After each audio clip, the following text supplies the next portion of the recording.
Sa mga katik vloggers, mga subscribers, bago tsaka luma, mga supporters, mga dumaan, dumalaw at bumisita sa channel, lahat ng mga viewers, secret viewers at silent viewers, magandang araw. So ngayon, isi-share ko naman sa inyo kung ah, paano gagamitin yung ganitong klase na speaker selector. Madalas siguro naririnig ng mga DIYer natin, yung mga mahilig sa amplifier, mahilig sa speaker, yung tinatawag na speaker selector. Pero itong speaker selector na to, hindi to katulad ng mga nabibili natin na may mga pihitan. Pipihitin mo, lipat mo kapag gusto mong gamitin yung isang amplifier. Katulad nito, meron tayong amplifier 1 tsaka amplifier 2. Okay? So kung gusto mong gamitin yung isa, papahinga mo yung isa, pipihitin mo lang siya, pipihit mo lang, o kaya isi-switch mo lang. So kabila naman yung gagana. Okay, so dalawang amplifier sa magkaparehong speaker lang na gagamitin. Ito yung purpose nito. Kaya lang itong ganitong klase natin, okay, so itong ganitong klase natin na relay, pwede mong manual pero pwede mo ring gamitin as automatic. Ang ganitong klase ginagamit namin dati nung nasa abroad pa tayo. Ang ginagawa namin dito, madalas kinakabit namin sa mga sasakyan na may mga sasakyan kasi na gustong gumamit ng dalawang car stereo. Kasi dati merong cassette pa lang, wala pang CD. Tapos nagkaroon ng CD, so yung iba gustong may cassette, gustong may CD. So gusto nilang magpatugtog ng CD. So hindi pa hindi pa lumabas yung dati, yung dual, yung may CD na tsaka may cassette. So wala pang Bluetooth nung panahon, wala pang USB. Ano siya? Kung gusto niyo lang gamitin yung cassette, so cassette. Kung gustong gamitin yung tawag nito, yung CD, so CD. So dito, itong relay natin, meron yang, 'di ba? Meron namang terminal niyan, supply. So negative tsaka positive. Itong positive na to, ayan, nakakabit yan sa isang car stereo. Minsan naman yung iba sa car amplifier, dalawa yung car amplifier, ginagawa nila, nilagyan nila ng isa backup. In case na bumigay yung isa, hindi sila mawawalan ng tugtog. So pitik lang yun, isang click lang, tuloy-tuloy pa rin yung tugtog. So ganun yung pagpitik nitong isa, on mo lang yung amplifier, tapos volume, wala na, magkakaroon na ulit ng tunog. So ano na yan, wala nang delay na mga ilang segundo. So ganun yung ginagawa. So itong positive na to, nakakabit sa isa, either amplifier or car stereo dati, nakakabit sa kabila. So dito nakakabit yung positive na yan dito. Okay? Dito nakakabit. So ngayon, kapag i-off to, kung halimbawa car stereo o amplifier, kasi amplifier nakalagay dito.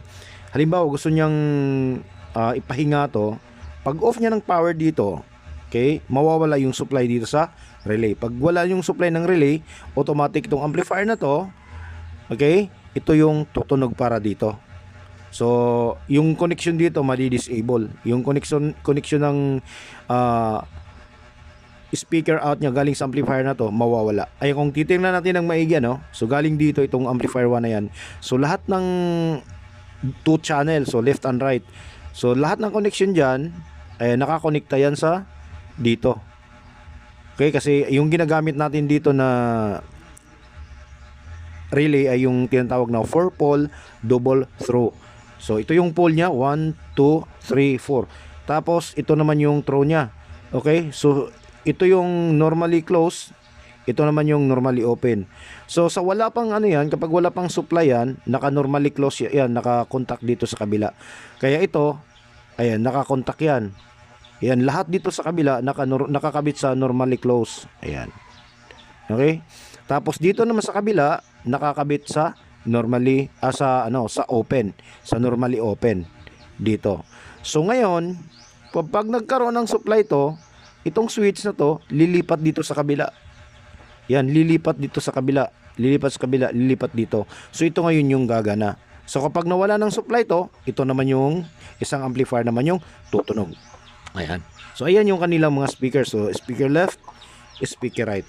Ganon din yung mga ginagawa namin sa ibang amplifier, mga power amplifier na pang bahay o kaya pang maliit na, kahit na pang malaking pang malaking gamit, ano, pang disco na magdamagan. Yung iba kasi natatakot sila na dahil nga magdamagan, ano, ilang oras yung gamitan na walang hinto, gusto nilang mayroong backup. May backup yung isang amplifier nila pareho. Pero hindi na nila kailangan maglipat ng speaker. So, ito yung mga pinaka-importante. So, magkukuha lang tayo ng supply dito sa amplifier in case na mag-trip to. Okay? Pag trip nito, ayan, so automatic na itong amplifier na to ang gagana. Kaya, wala ka ng kahirap-hiram. Hindi mo na kailangang tawagin yung mga crew mo na ilipat sa kabila kung wala kang mga ginagamit pa na ibang speaker tawag nito, speaker selector or speaker switcher yung tawag sa iba. Ayan, so ganoon lang siya, oh. Tingnan nyo na lang ng maigi. Ayan, so ano to, ang terminal nito ay nasa 14. Ayan, oh. So ano ba to, apat dito sa taas, apat din dito sa likod. Ayan, so 8. Tapos yung kanyang pool, yung nasa gitna, ayan, 4 din. Ito yon. Ayan, 4. Ayan, saan ba yun? Tignan natin ng maigi para ito. Ayan, itong 4 na to, ayan, ito yung papunta sa speaker, itong 4 na to. Ito namang ano, ito naman dito sa kabila, ito, ayan, itong 8 na to, ito yung galing sa dalawang amplifier. Ito yung pinaka-input niya, tapos ito yung pinaka-output. Ito namang itim na to, ito yung supply niya, ito yung negative niya or ground. Tapos itong orange na to, ito naman yung positive sa relay. Ayan. Okay, so ngayon may idea na kayo, baka nagbabaka sakali tayo, ano, na makatulong kasi parang wala pang video ganito sa YouTube. Ayan, sa mga DIYer, mga naghahanap ng mga speaker switcher na simple lang at kaya nilang gawin, either gusto nilang gawing analog or automatic. So ito na yung sagot ng mga kakailanganin ninyo. Ayan.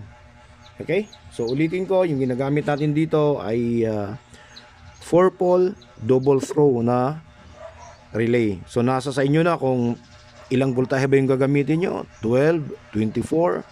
Okay, so nagdidepende din yan kung ilang voltahe din yung gagamitin nyo na supply mula dito sa amplifier 2. Okay, ulitin ko, dito ka magtatap sa amplifier 2 kung gawin mo automatic.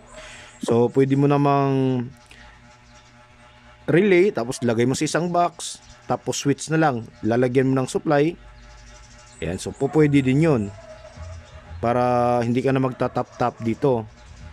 In mo na lang lahat yan, maglalagay ka ng supply dito sa loob, lagay mo to sa box, tapos switch mo na lang kapag ayaw mo nang paganahin itong isa, o kaya bumigay itong isa. Ayan, kapag bumigay yung isa, switch mo na lang para ma-disable yan at yung kabilang yung gagana. Okay, so kung may mga katanungan mo kayo at medyo mas malabo, hindi nyo ganong na-gets, so pwedeng mag-comments po kayo dyan sa baba at sasagutin mo naman natin lahat yan. At kung medyo malabo naman sa paningin nyo yung ginawa nating schematic, pwede po kayong dumalaw doon sa FB page natin, Fix and Review FB page, at i-resend po natin i-send po natin tong mga ganitong klaseng schematic. Okay, so hanggang dito na lang siguro tayo. Maraming salamat. God bless at bye bye.